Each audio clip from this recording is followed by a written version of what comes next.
Well, it's certainly been a busy day in the Johannesburg Council. Mpho Phalatse has been ousted as the mayor.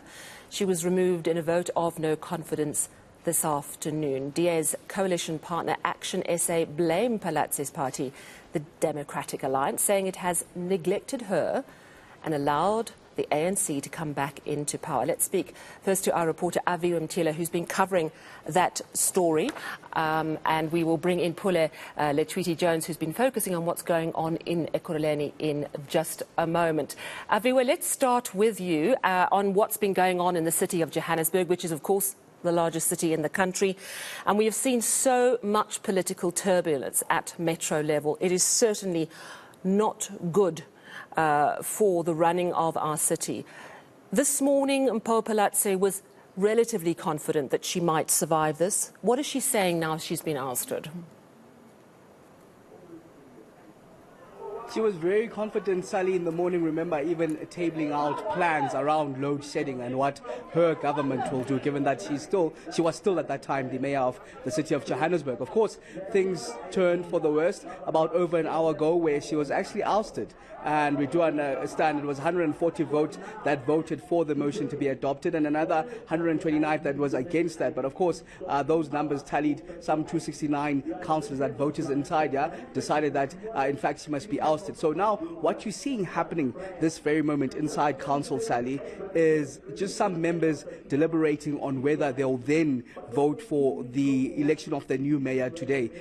The speaker herself, Colleen Makubela, is going to make that determination shortly. She's just sought legal advice, and we've come back now from a 10-minute break. So any moment now she'll decide whether that election of the new mayor is to go ahead today or that will go ahead tomorrow. But in the meantime, Sally, let's just take a listen to the reaction of the outgoing mayor, Dr. Mpho Phalatse, just 5 minutes after she was ousted and I caught up with her.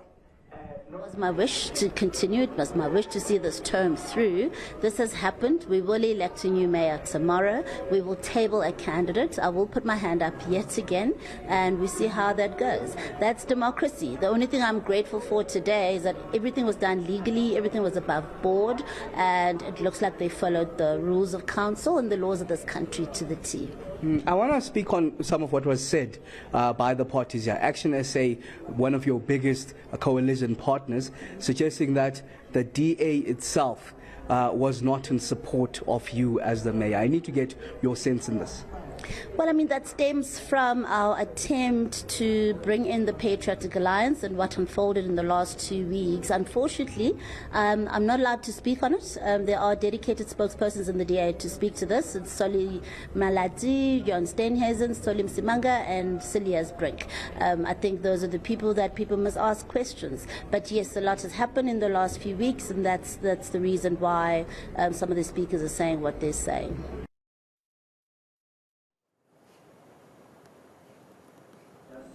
Just go straight to the verdict against Peter. Thank you.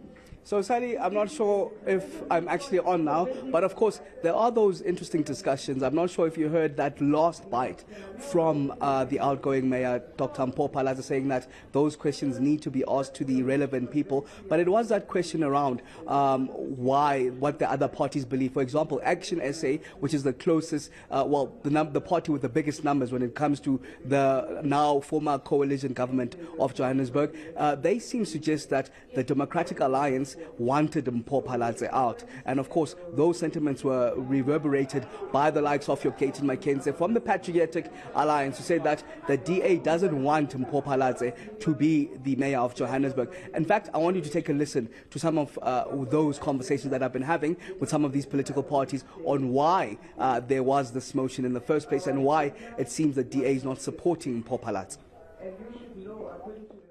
This fight is not even about the eNCA or the PA. This is a fight about Mpho Phalatse having to lift up a hand to become the leader of the DA. That now Cape Town take decisions in the DA. Cape Town then said she needs to be taught a lesson. They want Mpho Phalatse out.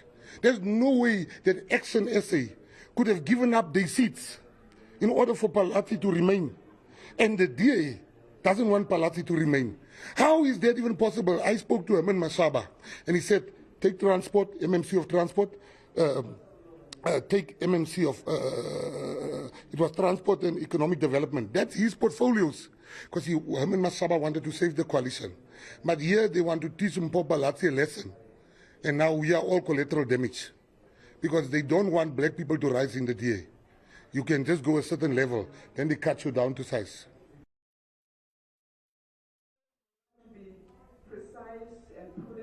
Sally, so latest developments here, we're seeing the Speaker, Colleen Makubela, I'm sorry to disturb you there, Sally, she just made that pronouncement that the election of a new mayor will take place. We saw some of those members actually celebrating here. Well, now I'm actually getting confirmation that it will be tomorrow morning. Quickly, ma'am, the election of the new mayor. Tomorrow morning.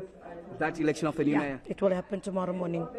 Okay, that's the confirmation then from one of the council members here that tomorrow morning is when the election of the mayor will happen. But we do know the other motion that was on the table here was the motion of no confidence against the Speaker of the city of Johannesburg. That was retracted by eNCA that actually put that motion forward. All right, so Aviwe, so quite a lot's happened in the last few minutes.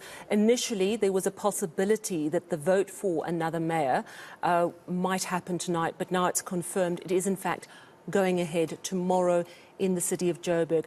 I do want you to stay with us if you can, Aviwe, because I want to bring in our colleague Pule Letshwiti-Jones, and I want to come back to you in a moment to ask about the city of Johannesburg's plans for alternative power, which the mayor, as she still was this morning, told us quite a bit about. I want to know what happens now to that.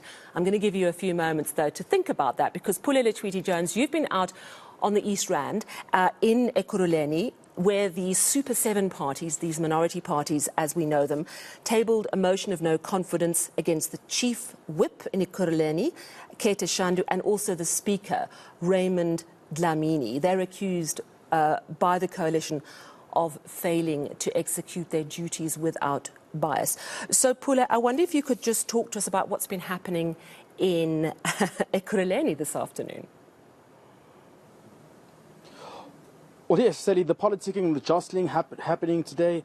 What we saw as well was the Super 7, of course, consisting of various small parties, including the AIC, UDM, and, of course, the NFP and others, attempting to have the Speaker, like you rightfully said, removed or unseated from his office.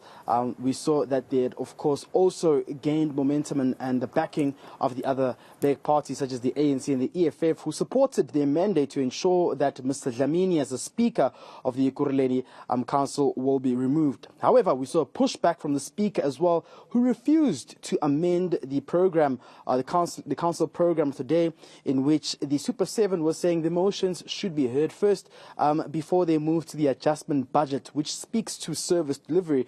However, Raymond Dhlamini said that's not the way to actually, convene council, and actually wanted to hear the other items on the program before moving to the motions. And what that ended up happening is that we saw the EFF then taking a firm stand, going to the podium and trying to forcefully remove the Speaker from his position, to say that council should actually collapse because the Speaker's refusing to listen to what they want to have first, which are the motions against the Chief Whip and, of course, the Speaker. But let's just take a listen to what the Speaker, Raymond Dhlamini, had to say earlier on when we asked them about the conduct of the EFF. No, it's their nature. That's how they operate. They operate like that. So you need sometimes to tolerate them and work with them. Remember, the EFF, I think they got 10 to 11 years in government. So they're still baby. So you need to nurture them proper. So we allow them proper. So I don't have a problem with them. They were expressing their feelings, but they should do that in a proper manner, which will correct that going forward in terms of the rules of the House. All right, so it's so easy to lose track with all these coalition governments at metro level, Pule. The Speaker is a DA Speaker, right? Talk to me about what the other parties had to say when their attempts to oust him were blocked.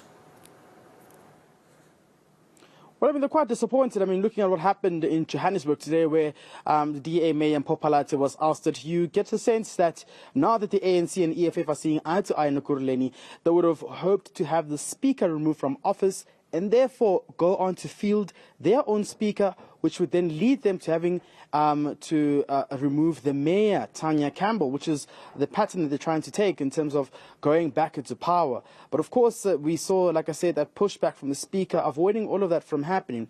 And the ANC and the EFF are quite disappointed. The Super 7 as well are quite disappointed that their emotions weren't heard. They feel that the Speaker was party partisan and that he was biased towards listening to some of their demands. However, what we saw today was a different take from the Speaker.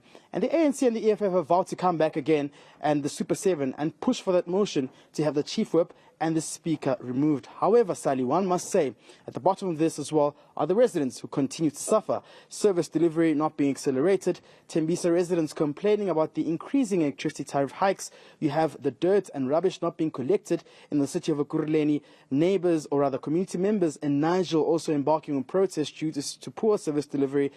Like, the list is endless, and that's due to what could have been resolved here in council today, which isn't resolved. But let's just take a listen to what the ANC had to say today.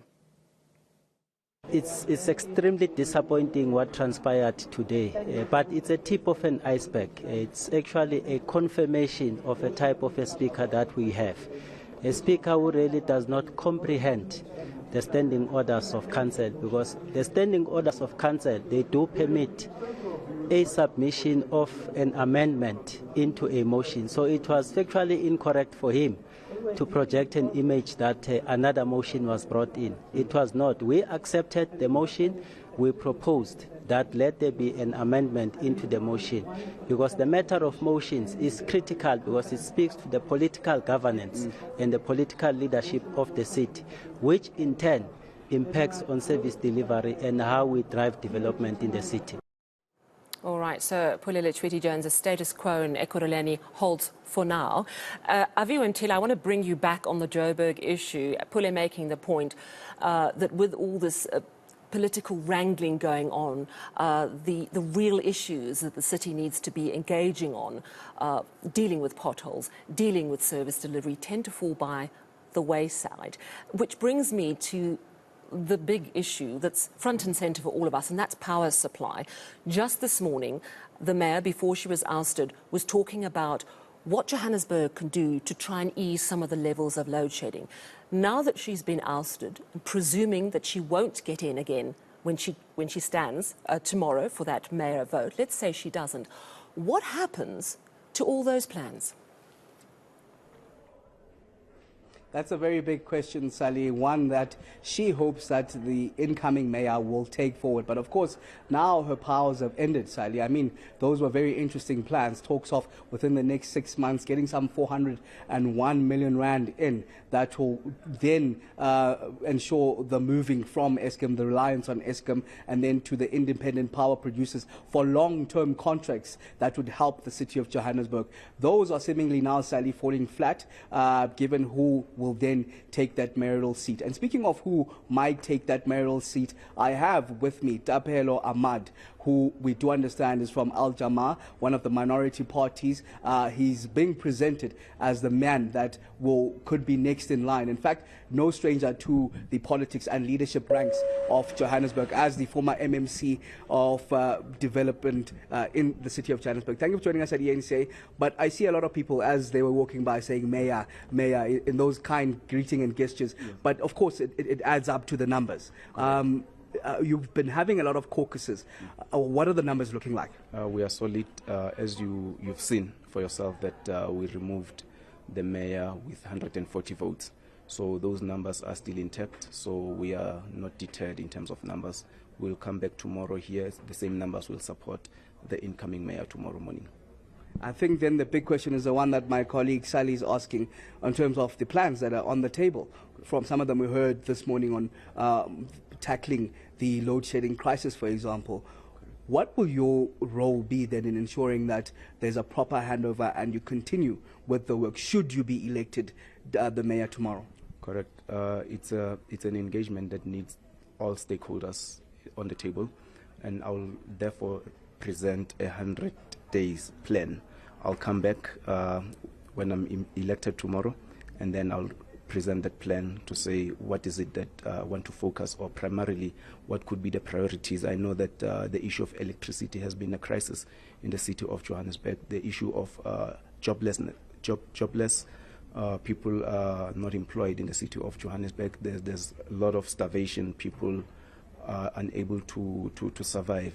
We know that that's one other fundamental that has to be addressed so that we can also curb crime, because we believe that when a person goes to bed with an empty stomach, that could be a major contribution to crime. So yeah, there are those plans, and then we'll then represent those plans as soon as we enter the office with all relevant stakeholders. But primarily, what is more critical also is to also identify where the gaps were from this previous administration, because for the longest of time they couldn't appoint accounting officers, but precisely strategic officials. The city manager was never appointed, the coup was never appointed, the group CFO was never appointed. So even the city was stifled, and it is one of the reasons why we had collapsed in terms of stabilizing the financial of the city. And will you then be listening to Mpho Phalatse? For example, those table plans we heard this morning around load shedding, will you be continuing them and other plans that were in the pipeline and the work that she's done? Look, stakeholder engagement, it's a pillar to good service delivery, right? So if she has the plans, unfortunately I didn't hear those plans, but however, wherever we are stifling or we are stifled, we will then approach them and say, can you assist here? What is the plan, so that we can incorporate? Remember, the residents, they come first above our egos, but if they are pushing back, then we'll have to find other means so that we can come with a strategic plan and a strategic way forward. Well, you've been MMC of development planning under a number of mayors in Johannesburg. What will you be doing differently? Because service delivery has always been a core complaint of the residents. When I came into the department, the department was on the threshold of about 47%, but when I left that department, the KPIs had increased to 73%. So I believe in myself. I believe that I have a potential, but it's a collective effort. You know, we need also the residents to also engage. We need civil society to also be engaged. We also need corporate sector to come and assist, because it's not an individual effort. So as a number one resident of the city of Johannesburg, we need to rally behind a common goal, so that we can resolve the issues that are on the ground. Okay, thank you very much. Promises there from Tapelo Ahmad, who is from Al Jama, and the minority candidate that will be fielded here tomorrow, as those elections are set to take place at 10 o'clock in the City Hall. Not the only candidate, of course, as we heard, Action SA will be fielding their own candidate, and Mpho Phalatse, in the conversation that I had with her, saying that she'll then once again put her hands up. So I guess tomorrow we'll find out. But according to Tapelo Ahmad, the numbers that were given today here, that 140 that voted for the removal of Mpho Phalatse are the same 140 that will be behind him as the next person to lead the city of Johannesburg. All right, so it seems that he, if he has the backing of the various political parties and has the numbers, he may well be the new mayor of Johannesburg. We'll have to see what happens tomorrow. Aviwe Mtila, thank you so much for bringing us up to speed. Quite a dramatic afternoon, and certainly more to come tomorrow in Johannesburg. And also thanks to Pule Letshwiti-Jones bringing us up to date on the status quo which prevails this afternoon in Ekurhuleni.